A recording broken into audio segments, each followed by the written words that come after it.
No one is liked by everyone or disliked by everyone. If you accept yourself as you are, you can live in a way that's true to yourself. Section 1.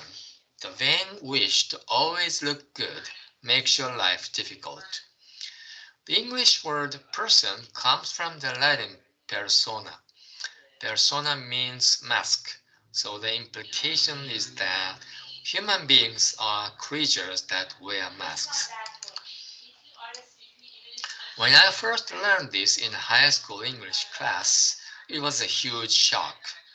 The reason was that I was very troubled about how to know which kind of face I should wear when dealing with my parents, teachers, classmates, or all the kids in school. We have various selves which we show to various types of people. For example, we want to be well behaved in front of our parents. We want to be noticed and thought interesting by our friends. We want to make a good impression on our teachers. We want to maintain our boyfriends or girlfriends' interest in us. We want to be regarded as able and talented by our colleagues and bosses at work. We want our subordinates or juniors to respect us, not see our shortcomings.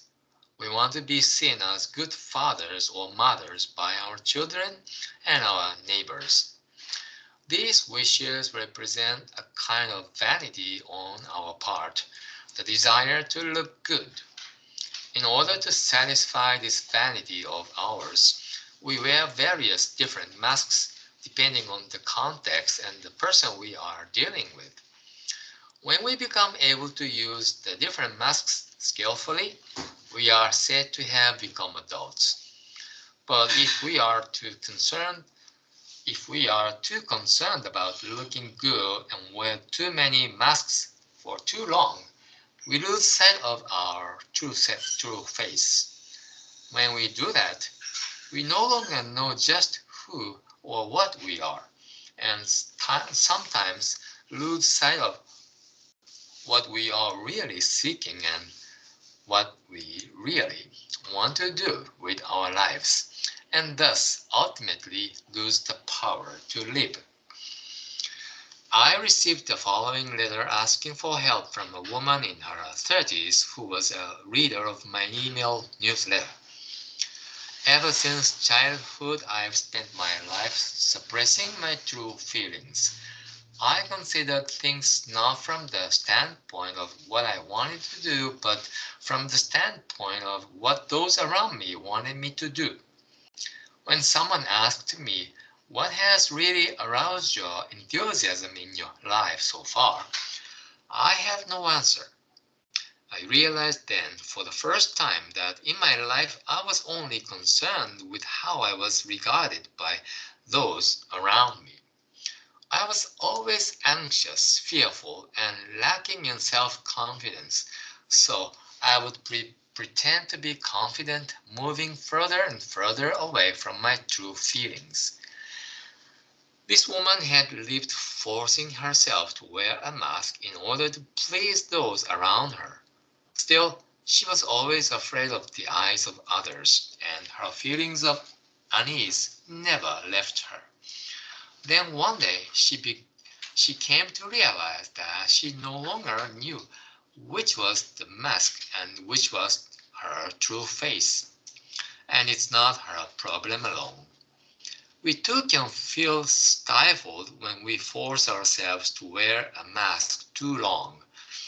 If the mask is too heavy, our neck starts to hurt, our shoulders grow stiff, and we seem about to collapse. It can happen that we lose sight of what we really want and what we really wish to do as a result of conforming too much to others' wishes. It's this kind of vanity that makes life hard for us. Because of it, people find it very hard to take off their masks. But in order to live happily, being true to yourselves, being true to yourself, it's important to try taking off the mask that has become stuck to your face. Not trying to always look good is an important step in planting the seeds of living happily while being true to yourself. In the cartoon, a pig is taking off his mask of a lion and taking a sigh of relief. Yeah, that's true. If we wear a mask for too long because of a gap between the mask and our true self, we get exhausted.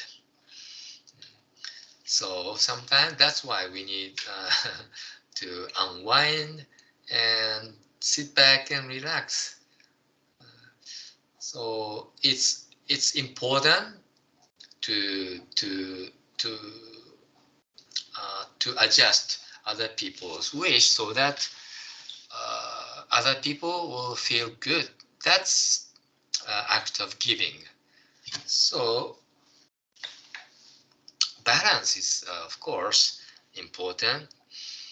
Buddha always encouraged us to practice act of giving. So yielding is good.